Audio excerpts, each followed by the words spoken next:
Hello, guys. I'm Jen Burson. I'm the founder of Generation PR. We are an award-winning PR and social media marketing firm here in Los Angeles that I've been running for 17 plus years. Sounds like an eternity. Feels like an eternity, but I still love it so much. Today's topic. Love this topic. This one is so valuable, and you could learn something today that will help you make more money, enjoy your business, and grow your business faster. Niching down, I believe, is one of the most important parts of scaling your agency, setting yourself up for success. It is absolutely the key. But sometimes it could feel like a drag. Sometimes you kind of outgrow it. You fall out of love with the things that you were passionate about when you first started. Whatever your desire is, your niche should inspire you. It should motivate you to want to work harder and grow your business. So we're going to talk today about how you can reassess. Sometimes you choose something, and as you grow away from it, and you realize maybe it's not the right fit. That was me. When I started, our sort of like niches were beauty, fashion, and lifestyle. And it quickly shifted from fashion to baby and kids. Not baby and kids fashion, but more like gear, accessories, things like that. But let's walk through these steps to make sure that you actually really do love that long term. Maybe you want to try out a new niche and expand your client roster in that arena, or you're just itching to start something completely fresh and new.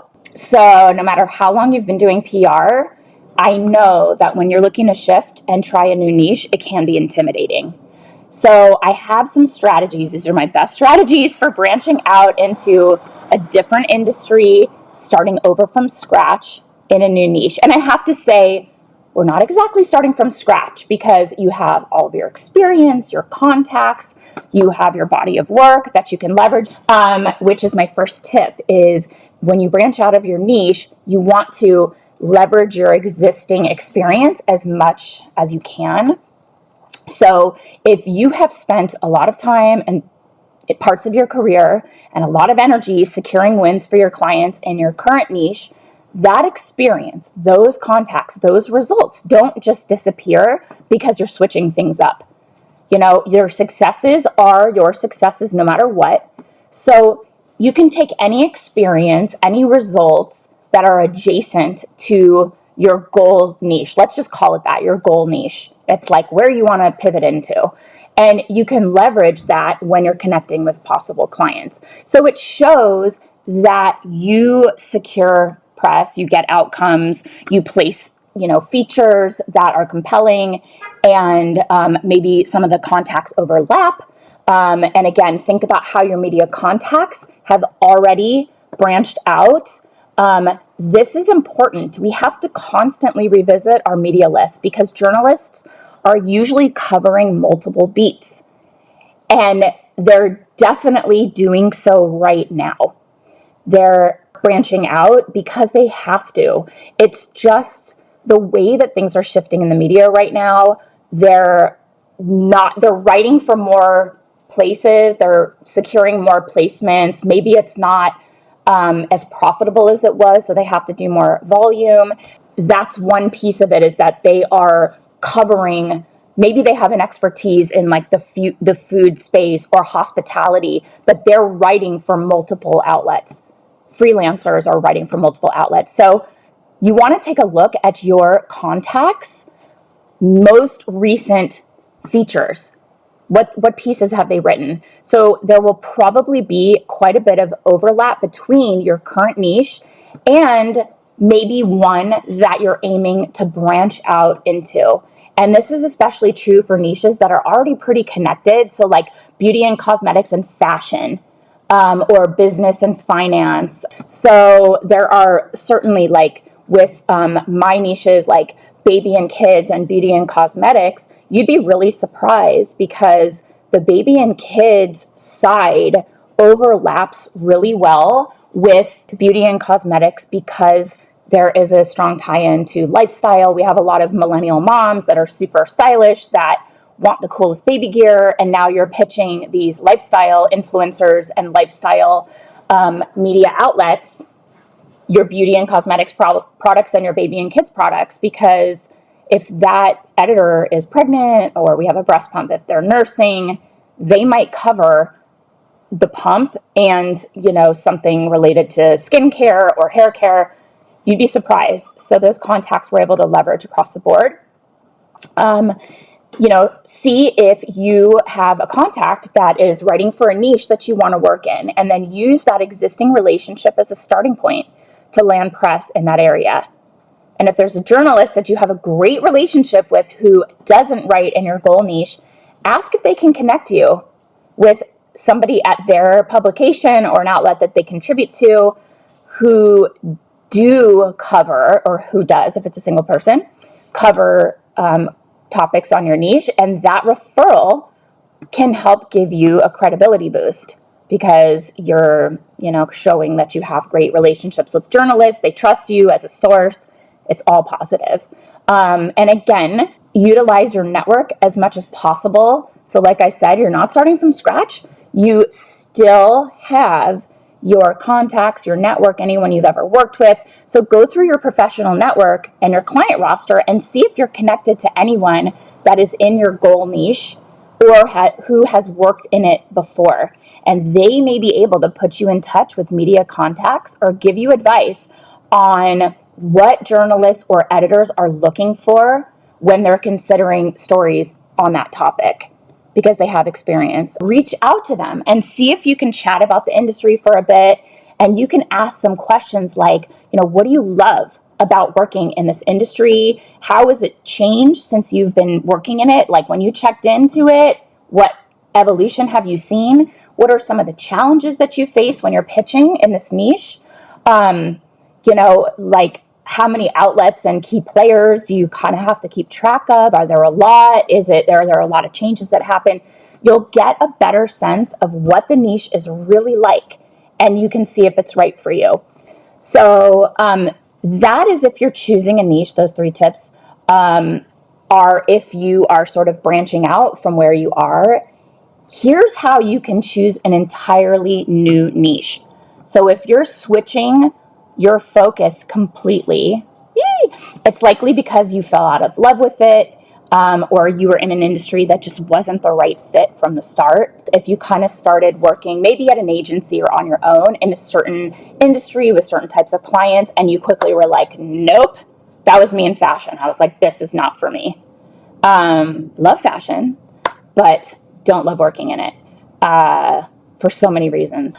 So before picking your new niche, you want to take the time to reflect on your interests and then think about what industries have held your attention for a while, like years, right? Or where you're already a customer, like your personal interests are aligned with that industry.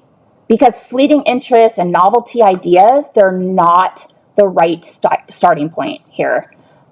You should be able to see yourself staying invested in this industry long term. Maybe try it out. You can ask somebody, maybe you can freelance for them a bit, or work with, somebody in your network that maybe say, listen, I'll come in for a reduced rate. I can use my skills to try to make new contacts and secure features that I can then leverage. So I'm willing to work at a reduced rate for a limited time and put a timeline on it. So you should love the work that you do. And that's what I'm here to teach you. Why build a business doing something you're not that jazzed about, right? Like, sure, you can make good money, but is it something you're going to love? Like, I want you to build a business that you're going to love every single day. So when you work in an industry that you're personally passionate about, you'll finally get joy every day out of the work you're doing. And you're going to have to spend a lot of time researching this industry, diving in, understanding the trends, the key players, chatting with these people that are the gatekeepers that can make or break, your outreach campaign. And also trying out products or those experiences. So when you love your niche, it will bring you so much excitement, so much you'll feel and you'll be motivated to love this process, because you're just kind of playing in a field, getting paid for things you're interested in. That's why I love what I do. You know, I was an attorney and I was like, I don't love this. And I started doing PR on the side without even knowing what it was. And I did it unpaid. And I promoted a fragrance company and I secured a really great national feature. And it ended up like blowing up this business. And I felt like that was my perfect career. Like if I could get paid to share things that I love, beauty products and cool stuff that I really believe in, I have found my ideal career. And to this day, I still love it. You know, there's nothing better. So take note of when you're researching a new niche, take note of how you feel. What are your reactions? You know, is there something that gets you really excited and like lights you up every time you come across it? What do you find yourself reading about all the time? And also think about maybe there's something about your previous area of expertise or a niche that you're currently working in. When you look to the new one, you're reminded about something that makes you feel annoyed or upset or super frustrated or defeated. Like, for example, I don't want to do fine jewelry PR because for the most part, you have to get those pieces back from the publication. And that stresses me out. The thought of like, I send a diamond necklace somewhere and it never makes its way back. That stresses me out. So think about also when you're researching a particular industry, do you feel like super excited and charged up and inspired? Are you like, oh my God, I want to do more of this? Like, who can I talk to? What can I do? Those feelings, those emotions are your gut instincts. Do not dismiss them. Those intuitions you have, that is incredibly powerful. We all have them. And some people have trusted theirs more than others. I really trust my intuition. And I make decisions, pretty quickly. My process is like, yes or no, after doing my research and then, kind of arriving on a choice. But sometimes, those feelings you have, they're there to guide you. And if you follow those emotions, you can also discard what doesn't feel right for you. If it feels wrong, then, you don't have to go down that path if you're trying to make it work. This is how it was for me in law. I was just like, I worked really hard to get here. I have a great job at a really prestigious firm. I'm making really good money. What's the problem? It's the work sucks. The work is not a good fit for me. And it wasn't just that the work isn't great. It wasn't great for me. There were aspects of my personality and my skill set that were completely not utilized or underutilized in law. It wasn't a great fit for me for a number of reasons. And for a while I chose to ignore it because I'm like, I worked really hard to get here. But ultimately, obviously I made this pivot and it was the right decision. And I followed those emotions of what drew me in. It was creative. It was fun. It was exciting. I was building up businesses, so follow those emotions that you feel to discard what is not feeling right and really hone in on what feels good and inspiring and motivating and exciting. So, but that's all. Have a great rest of your week. Have a fantastic weekend. Take care and be well. Bye.